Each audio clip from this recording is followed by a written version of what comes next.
Donc aujourd'hui, nous allons commencer à faire une série sur Israël.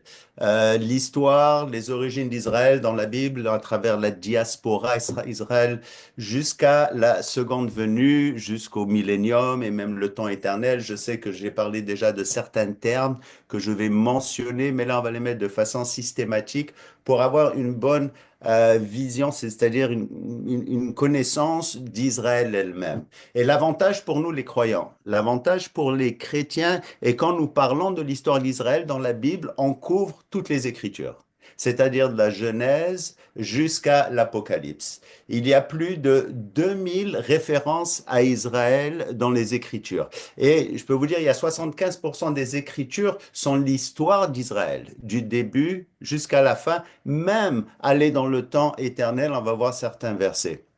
Il est important en particulier pour le lecteur de la Bible de bien comprendre qui les Juifs sont et quelle sorte de rôle est-ce qu'ils jouent dans la Bible et qui sommes-nous, c'est-à-dire en tant que chrétiens, par rapport à Israël.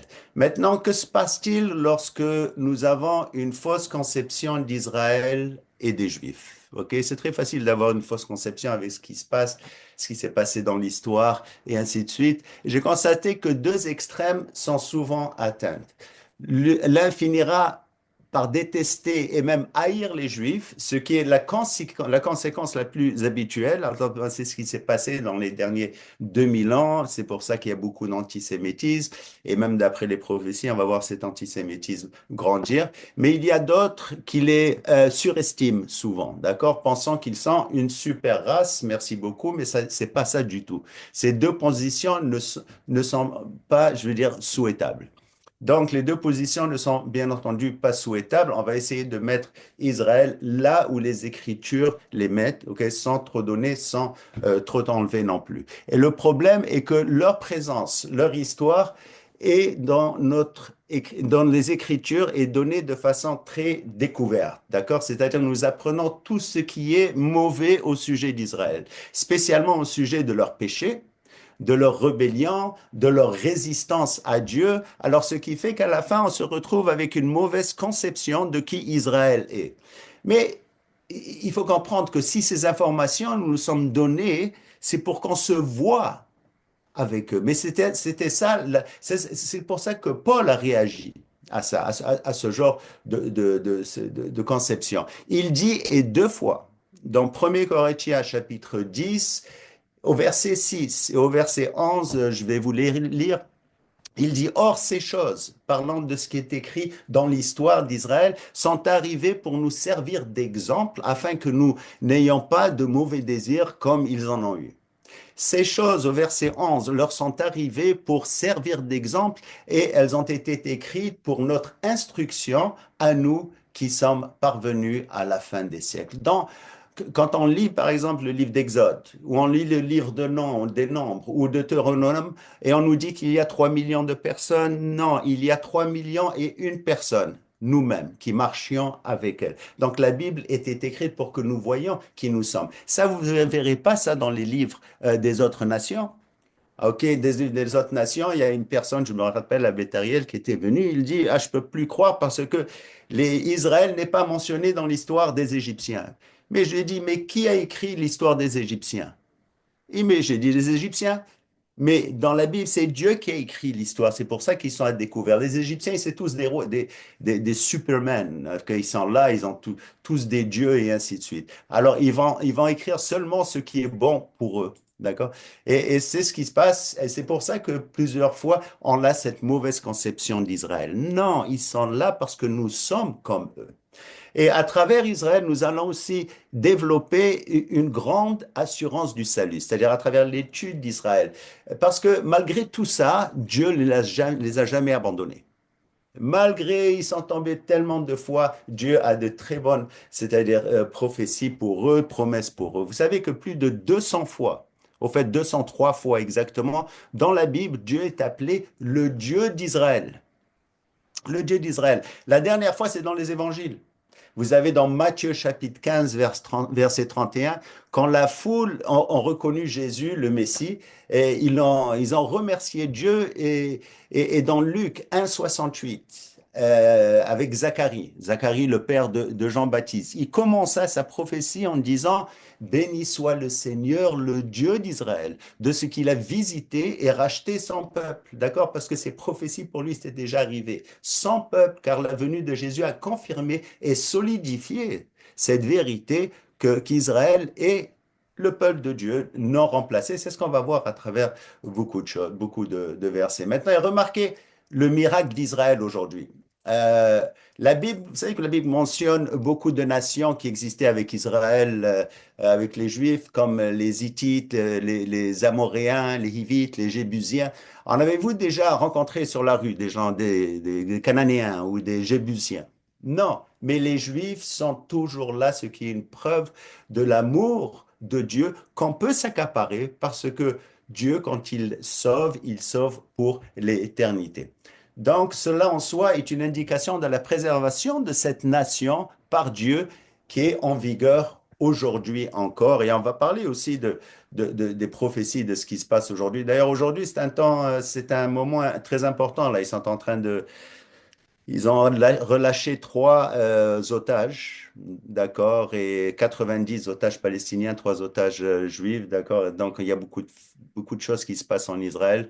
Nos prières sont avec eux. Mais reprenons notre étude. Non, numériquement, on a déjà parlé de ça, les Juifs constituent un très petit groupe dans le monde. Ils représentent 0,2% de la population mondiale et pourtant, ils exercent beaucoup d'influence et d'autorité sur le reste du monde. Ça, on devrait le reconnaître. Il y a peut-être 15 millions de Juifs sur un monde qui est aujourd'hui 8,025 milliards d'habitants. OK? Encore une fois, ils exercent beaucoup d'influence et laissent une empreinte bénéfique sur leur trace. Ça, on devrait se le rappeler. Pourquoi? Parce qu'on peut voir la bénédiction de Dieu derrière. Non pas que c'est un peuple intelligent ou quoi que ce soit, on voit la protection de Dieu. Prenons par exemple les prix Nobel. D'accord?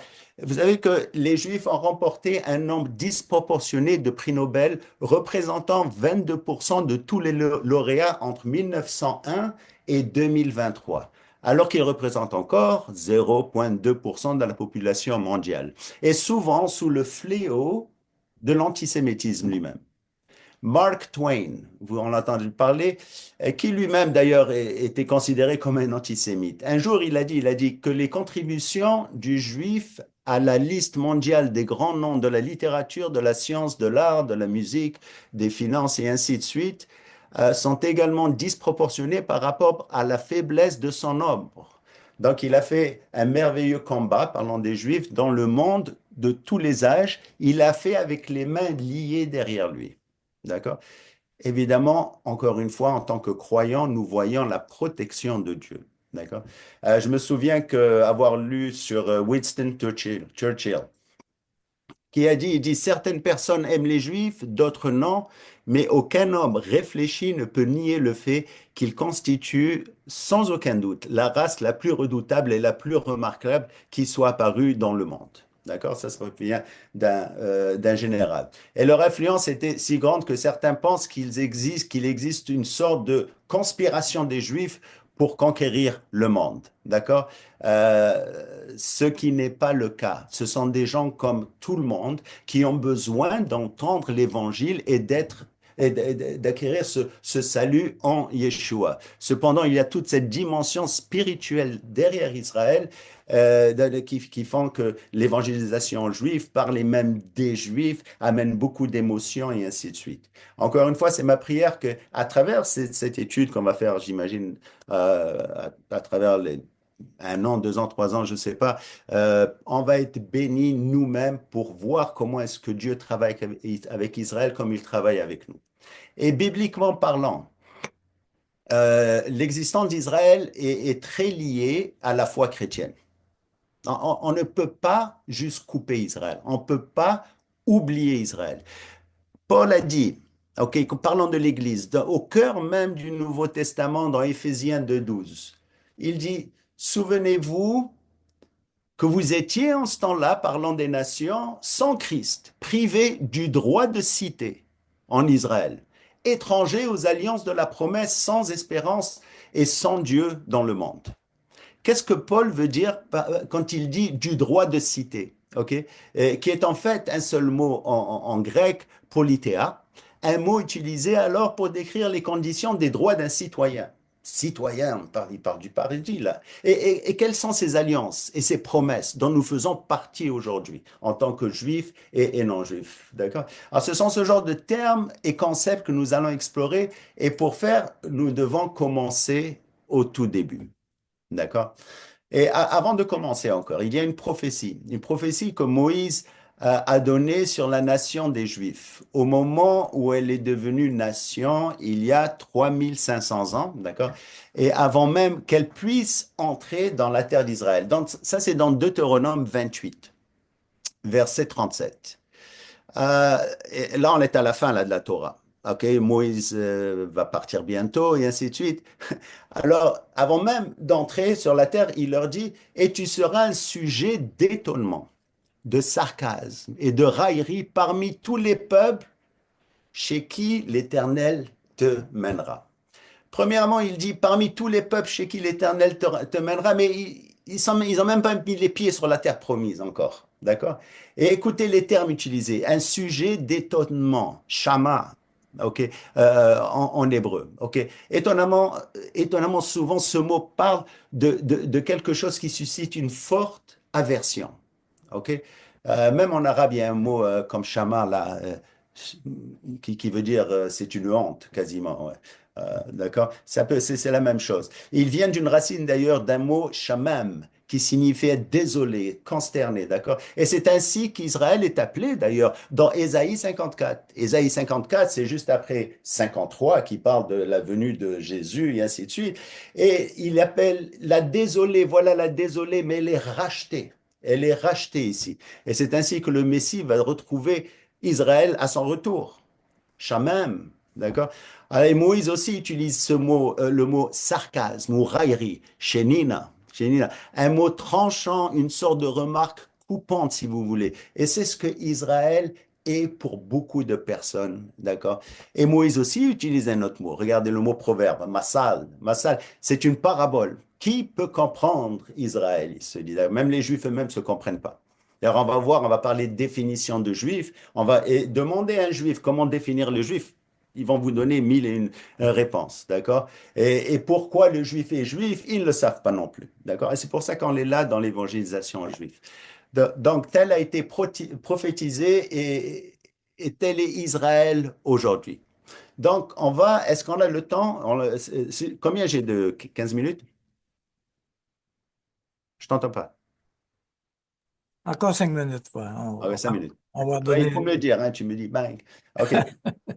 Donc, en commençant, on va commencer d'ailleurs pour définir le juif. Ah, OK? Encore une fois, demandez cette question à un juif. N'oubliez pas, et là, ça va ouvrir une très grande conversation là. Est-ce que ce terme désigne une religion, une race, un groupe ethnique ou une nationalité? Essayer de définir un juif est un gros problème même au sein de la communauté juive et pour le gouvernement israélien également. Ils ne veulent simplement pas s'entendre, ils peuvent pas s'entendre sur une définition qui est significative, d'accord? Selon un article écrit dans le journal Haaretz, ok, un journal important en Israël, en 2015, c'est-à-dire sur qui est le juif. Alors, il commence par dire que définir qui est juif est complexe et fastidieux. C'est une question qui a été traitée, qu'ils disent, et qui est encore traitée non seulement par les juifs, mais aussi par les non-juifs et qui essaient de définir qui ils sont. Et il y a une histoire sur la complexité de la définition d'un juif. On nous dit que après la création de l'État d'Israël, son premier dirigeant, David Ben-Gurion, s'est exprimé à une soixantaine de juifs sages, enfin des grands juifs soi-disant, des religieux et laïcs, des rabbins, philosophes et professeurs, les dirigeants d'Israël politique, et leur a demandé une question. Et il dit maintenant, on va définir qui est juif. Les réponses ont été nombreuses et variées. Mais une personne, Chai Agnon, et il a dit, Monsieur le Premier ministre, laissez tomber cette question. Cela ne fera que vous attirer des ennuis. Mais effectivement, il a laissé tomber la question et ils sont même aujourd'hui sans définition. Mais pourquoi il y a tant de difficultés pour définir un peuple aussi souvent cité dans la Bible? Pourquoi? Parce que se baser sur des oui-dire et opinions dans la Bible, alors que la Bible elle-même a une définition quand même claire, d'accord?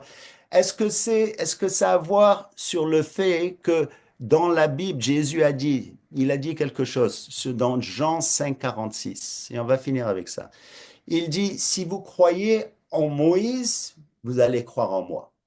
C'est-à-dire, si vous rentrez dans la Torah et vous lisez ce que la Torah dit, vous allez venir à moi. D'accord? Est-ce que c'est parce que Jésus est dans la Torah elle-même et dans la Bible elle-même que les gens, que les Juifs aujourd'hui ne veulent pas ouvrir la Bible pour avoir une définition quand même assez claire? Parce que la définition est quand même pas compliquée. Elle est là-dedans.